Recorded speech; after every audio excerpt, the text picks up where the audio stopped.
The year is 2142. Somewhere in space, a Weyland-Yutani drone intercepts the drifting wreckage of the spaceship USCSS Nostromo. Later, an investigation begins, conducted by masked specialists. They open the object, inside which is a laboratory housing a curled-up xenomorph in the fetal position. Meanwhile, in the star colony Jackson Star, a young woman, Rain Carradine, wakes up to the sound of an alarm calling her to work in the mine. During breakfast, her adoptive brother Andy joins her, trying to cheer her up, hoping that things will work out. He wants to earn money to pay for the flight to Ivica, but Rain asks him to wait while she heads to the colony office. Rain has met the required quota in hopes that she can leave, especially since her parents passed away long ago, and there's nothing keeping her on the star. However, against the law, the office worker denies her resignation and informs her that the quota has been increased. Just then, Rain sees a gang of juvenile thugs beating up her brother. She rushes to defend him. It becomes clear that Andy is a synthetic human. Rain resets him and he regains consciousness. At this time, her ex-boyfriend Tyler calls, asking Rain to come and discuss a profitable deal. Although the girl fears some kind of scheme, she heads to the outskirts of the town where the space tug Corbalon is parked. Nearby, Tyler's cousin Bjorn and his girlfriend Navarro are working on the tug. Rain and Andy board the ship, where they are warmly greeted by Tyler's sister Kay. Rain is told that yesterday they accidentally discovered an abandoned spaceship orbiting the planet. They have long completed their required quotas, but the planet's administration won't let them leave. So the young people decided to take their tug to the derelict ship, hoping to find cryochambers that would allow them to escape to Ivica, a planet with better living conditions. They invited Rain because she has Andy, and only a synthetic can interact with the ship's computer systems. Tyler reminds her that if she refuses, she will rot in the colony for the rest of her life. Rain agrees. The group flies on the mining transport to the abandoned spaceship. For some reason, Bjorn constantly mocks Andy, which Rain dislikes, but the synthetic remains friendly and pays no attention to him. The tug rises above the planet, and Rain sees the sun for the first time. Soon, the space object appears before them, and they realize that it's more of a decommissioned outpost stuck in orbit. However, it's also revealed that the station is rapidly falling toward the planet's rings, and in 36 hours, the ship will collide with them. Rain asks Andy to reconsider before he boards the ship, but the synthetic has only one directive, written by the girl's father, to do everything for her. The tug docks with the station, and Andy's signal easily opens the airlock. Tyler, Bjorn, and Andy board the station. Following the scanner's directions, the group heads to the capsules. The systems are malfunctioning, gravity is unstable, but the ship's motherboard powers up, activating the oxygen supply.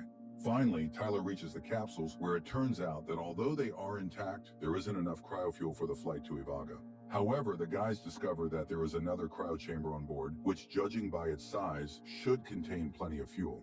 They head toward it. Meanwhile, Rain, puzzled by Bjorn's hostility toward Andy, learns that during an accident in the mine, one of the synthetics left Bjorn's injured mother behind. Since then, he has hated androids. Meanwhile, Navarro goes to check the capsules, and Kay confesses to Rain that she is pregnant. The station's system greets the humans, informing them that the object is divided into two sections, Romulus and Remus. Bjorn then reveals to Andy the truth. He is only needed at the initial stage, after which they will leave him behind to die. Rain overhears this confession and cries because she didn't have the courage to tell her brother the truth. The guys continue to explore the station, surprised that it doesn't look decommissioned, more like it was simply abandoned. Bjorn finds an electric whip and teases Andy again, but the synthetic saves him from falling into a large hole in the floor, where they see half the body of the ship's synthetic. Soon, the guys find a large, still-functioning cryochamber and extract fuel from it, accidentally activating automatic isolation. For some reason, the lockdown doesn't respond to Andy's commands, suggesting that the room is somehow dangerous inside.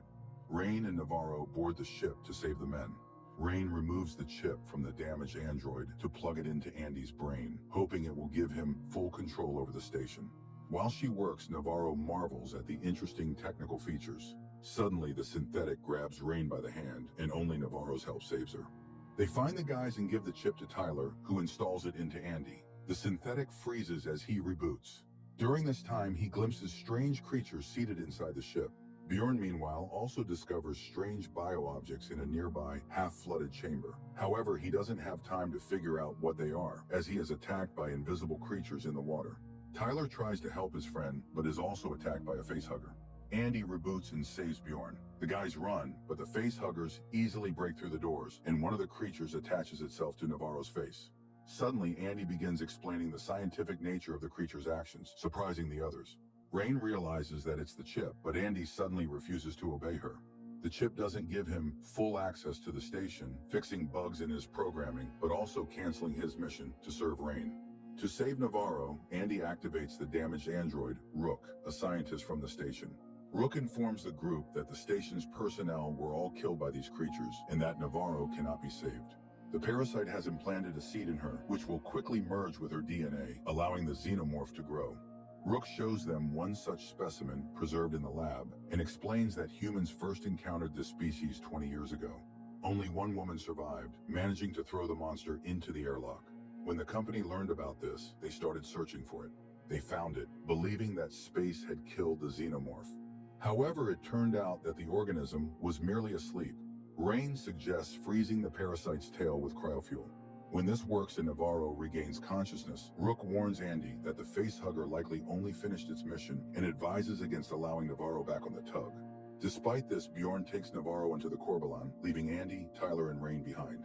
They detach the tug, where Kay wakes up, confused about what's happening, but suddenly Navarro starts feeling unwell. Kay tries to help, but a xenomorph bursts from Navarro's chest, killing her. The Corbalon crashes into the hangar of the Romulus, disturbing the station's orbit, setting it on an inevitable collision course with Jackson's planetary rings. Rain, Andy, and Tyler rush to the hangar to save their friends and attempt to escape on the tug. Meanwhile, Rook makes his way to the command center and contacts the ship's motherboard. As Tyler and Rain navigate through the station, they encounter more creatures swarming the ship's corridors. Andy discovers that the facehuggers can't see but can detect human body heat, meaning that to pass by them undetected, they must raise the air temperature to 36.6 degrees Celsius and remain very quiet. The pair follows through with this plan, slowly making their way toward the hangar, while Kay escapes the Corbalon. In one of the corridors, she runs into Bjorn. Together, they attempt to flee the Corbalon, but the passage is webbed with xenomorph cocoons, indicating the creatures are undergoing metamorphosis into their adult forms. Bjorn tries to destroy one of them with an electric whip, and at first it seems to work. Kay tries to drag him away, but Bjorn becomes fascinated by the creature's blood, which effortlessly burns through metal barriers. Suddenly, the xenomorph sprays him with acid, and Bjorn dies, his body disintegrating from the corrosive blood. Kay reaches the door but can't open it. Tyler and Rain try to help her when they are attacked by facehuggers. They flee, and Andy seals the doors behind them, completely cutting Kay off from escape. Despite Tyler's pleas, Andy refuses to open the hangar door where Kay is trapped. The group watches helplessly as the xenomorph attacks Kay and drags her into the depths of the station. After the initial shock, Rain realizes that Andy now has a new directive: to act in the best interest of the company. She understands that they need to remove the chip. The synthetic orders everyone to leave, explaining that he will help them escape and then return to Jackson. Following his new mission, Andy leads the pair to the laboratory, where Rook explains that the station discovered a unique substance intended to help humanity evolve into perfect beings capable of colonizing the entire universe. The Prometheus 5 died for this purpose, and it's considered a divine gift to humanity. The substance contains a genome responsible for the xenomorph's ability to control its metabolism, which can be rewritten into human DNA through blood, allowing humanity to evolve instantly. Andy finds a capsule of black liquid, as his mission now is to deliver the sample to the colony. He arms the pair, hoping they won't need to use it, as the xenomorph's acidic blood can easily burn through the ship's hull. The group makes their way to the tug, discovering a massive incubator of creatures along the way. Suddenly, Tyler hears Kay's voice and rushes to help. Rain is forced to follow him. Soon they find Kay, still alive but cocooned by the xenomorph. They free her. Andy suggests injecting the black liquid into Kay, but Rain opposes the idea. She proposes putting Kay into a cryochamber so that Earth's doctors can save her. Just then, a xenomorph attacks them and drags Tyler away. Andy freezes, and Rain is left to drag Kay to the lift and seal the doors behind them. Rain catches Andy's farewell glance and realizes she can't leave him behind. She sends Kay to the ship, explaining how to handle the sample capsule, and goes back for Andy, removing the extra chip from his brain and restoring him to his original behavior. But then the creatures begin to activate. Rain asks Rook to open the doors, but he refuses to risk the station. Andy's access codes are also blocked. Meanwhile, Kay reaches the Corbalon, where she hears Rook's call to transfer control to him so he can bring her to the colony. She injects herself with the black liquid, believing it will heal her wounds and protect her unborn child. Rain temporarily disables the artificial gravity on the ship to shoot down the attacking xenomorphs. She and Andy make it to the lift toward the Corbalon, dodging the flying splatters of acidic blood. But when gravity is restored, Rain loses her weapon and falls into the elevator shaft, where a xenomorph intercepts her. At the same time, the acidic blood begins burning through the ship's metal, and Andy can no longer hold the lift, which falls, smashing the xenomorph and leaving Rain clinging to the shaft's wall. However, a new monster soon appears, but it's killed by Andy, who arrives with a new weapon. They hear a warning about the inevitable collision and rush to the tug, which comes under the control of the mothership just before the station crashes into the rings, destroying it along with Rook. Rain stops the Corbalon and informs Andy that their plans have changed. They're heading to Ivaga. Suddenly, alarming signals come from Kay's capsule. Rain runs to it and finds that Kay is giving birth to an egg, from which a mutant xenomorph hatches. Rain ejects it into a cargo capsule, arms herself, and descends to finish off the creature, but it has already grown and broken free, using Kay's body as sustenance. Rain hears Kay's screams and rushes to help, only to find Andy wounded by the monster.